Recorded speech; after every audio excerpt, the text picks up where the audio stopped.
merci beaucoup salaamaaleykum. ñu ngi nuyu kilifa yi teew yëpp dañu gudd ci kàddu bi parce que ni ñu ko waxee bésu àjjuma la ñu nekk donte léegi am nañu un peu de marge entre mosquée yi julli 13h ak yi julli 14h waaye 13h bu xasee ba dugg rek moom ñu ngi ci jumaa ji di gërëm le groupe des investisseurs ci dalal bi ñu dalal pour man c'est un bon début bu am solo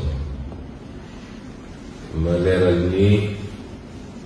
ñëw ñu fàggu si un soutien du groupe des investisseurs parce que malheureusement suñu réew ni muy doxee gëwma ni toll nañ foofu ci niveau boobu dans certaines démocraties bu jour électoral jibsee tous les secteurs de lobbying, et je dis lobbying dans le sens positif du terme, am nañu sañ-sañu daje ñëpp déglu seen offre programmatique seet bi ci gën a convaincre ñu ne bii moo ñu doy en tout cas France bi nga xam ne moom la gars yi gën a jël référence ñaare xam naa ne le patronat élection bu ne dina déglu candidat yi ba pare joxe consigne de vote pour un candidat fii nag tollaguñu foofu. te li ko andi mooy dafa am benn relation extrêmement ambivalente entre li ñuy woowee secteur privé ak l'État du Sénégal ñun ay acteur politique lañu acteur politique Sénégal rek mooy koo xam ne ñeent am nañ sañ-sañu critiquer moom amul sañ-sañu critiquer kenn loolu mooy acteur politique Sénégal ñii wax nit ñi rek ni nañu gën a bàyyi xel ci acteur politique parce que acteur politique du un paria de la société du koo xam ne dafa échoué lépp ci àdduna nekkoon daay ba dem jàpp ci politique acteur politique dëgg doon na koo xam ne mënoon na def option ne maa ngi dem régler samay business am samay milliards te kenn du ma dégg mënoon def option ne maa ngi dem toog nekk cadre de l'administration du privé di fayeeku te kenn du ma dégg ànd ak loolu yëpp nag mu ne sama réew toll na ma foo xam ne fa ñuy jëlee décision yi te jàpp naa ne am naa xam-xam bi am naa njub gi am naa yéen bi damaa bëgg a egg foofu pour ñu jël les bonnes décisions pour mon pays kon vision bi ñu am ci acteur politique au Sénégal ça me gêne beaucoup kilifa yëpp nag presse am na sañ-sañu xëy wax ci acteur politique sosal ko diaboliser ko criminaliser ko def lu ko neex intellectuel am na sañ-sañ kilifa diine am na sañ-sañ waaye acteur politique amul sañ-sañ moom def ndax dañuy jàpp ni moom moo bëgg mooy ut te acteur politique dëgg utul ndax li muy def lu muy dellu ci moom relation ambivalente boobu nag réew bu eggee benn situation mënul doon responsabilité acteur politique kese ñun ñi ñëpp toog fii ku nekk am na ci responsabilité daanaka nguur dafa am le terme nguur nag saa mu jël ndax république du nguur tant que ñu ngi koy defee noonu sax peut-être psychologiquement dina am benn frein muy doon ci citoyen waaye ñi ñu jiital ne yéen a war a diriger dafa am benn problème bi am mooy ñi xam ne dañoo opté pour faire la politique te doon ñu alal seeni waajur yoruñu ay industrie yoruñu ay entreprise def ñu yéen ñi ngeen def nii pour yor li ngeen yor ñoom ñoo bëgg a ëppale ñëpp nag ci réew te ñu ci nekk ñëpp xam nañ ne ay milliardaires lañu te góoruñu yàttuñu lu dul responsabilité publique ak li ñuy jël te moomuñu te duñ ko dénoncé homme public yi ñoo ëpp immeuble ñoo ëppi compte bancaire ñooy denc ay milliards seeni salon ñëpp xam ko crois que yooyu foofu la ñu war a commencer débat bi secteur privé day jëflante ak état te mënuñu koo tere lu war la ñaar moom am imma relation bu sell la wala bu mal sell ndax ci dëkk bi lañu dëkk xam nañ lu bëri te waxuñu ko su dee relation bu sell mooy un homme public dafa war a am une vision am un programme jiital bëgg réewum xam ni nag mënu ko def lu dul toog wéeru na ci secteur public bu am doole waaye mënul doon une relation de fait warul soxlaal dara intérêt secteur privé du marché bi ñuy joxe di ci xaar commission wala rétrocommission da koy def parce que lii moo baax ci réew mi parce qu'en contrepartie li ñuy xaar ci secteur privé boobu mooy mu développer business am réinvestir dans l'outil de production créer des emplois et payer des impôts loolu mooy secteur privé bu patriotique mais du leneen la ñuy xaar su dee nag relation bu malsaine mooy kenn ku nekk na fexe ba ñu signer ko li mu soxla rek na jot ay marché na jot ay terrain na jot la ci des sama yoon newu ci réew mi dox na doxul sama yoon newu ci ñaar yooyu benn moo ci mën a am bi xew nag fii ci jamono ji ñu toll boo dégloo discours yi fi jigéen yépp ñépp dëppoo nit ñi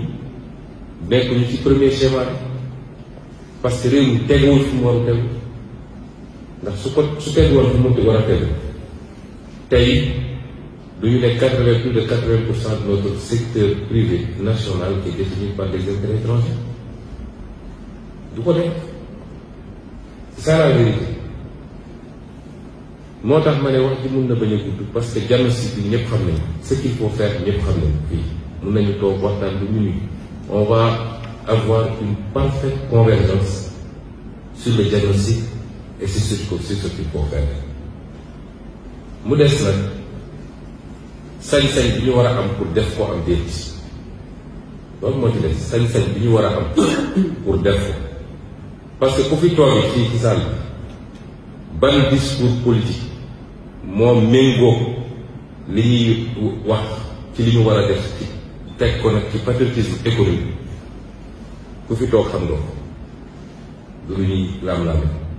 su dee ñi fi nekk li ñuy def méngoo nag loolu ku fi toog xam nga ko da jéggi lu tuuti ci wax ji nag mais je vais être direct parce que c'est important ba tax fii jëm da cee wax na ko élection législative de élection présidentielle demuñu pour gouverner donte mën nañu génn ci élection bi ñu tànn premier ministre ci opposition bu dee opposition mauvaise mais l'obligation du président de la République parce que suñu constitution imposé wu su doon constitution France nga xam ne dafa ne le premier ministre c'est le premier ministre qui conduit qui définit la politique de la nation bu ñu génnee ci élection opposition gagnée obligation lay doon mais fii c'est le président de la République qui définit la politique de la nation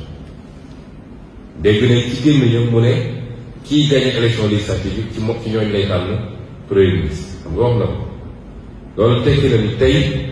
bu ñu génnee ci élection bi ñu ne Yewwi Askan Wi wàllu ñoo gagné su dee respecté na li mu wax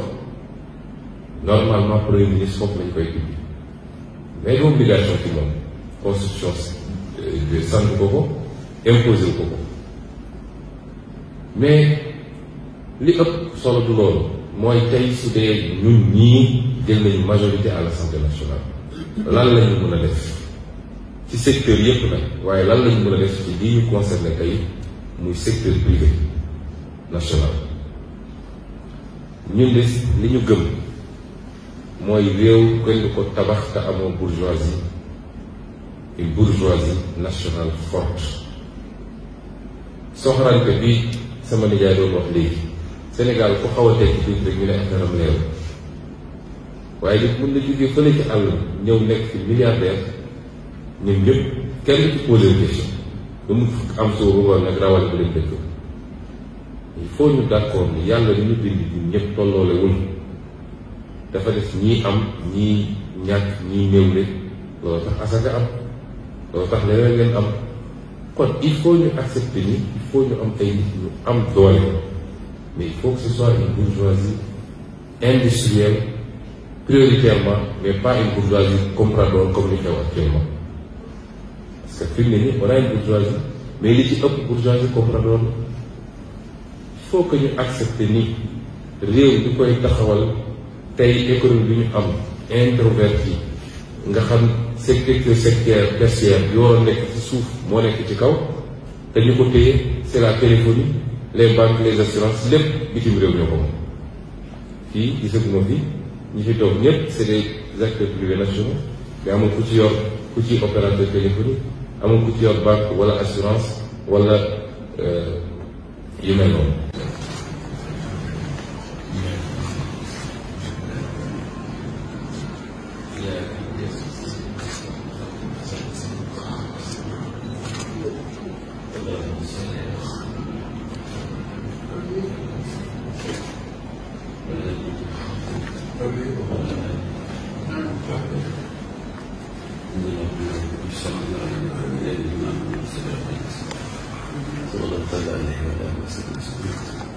سبحان ربك رب العزة عما يصفون وسلام على المرسلين والحمد لله رب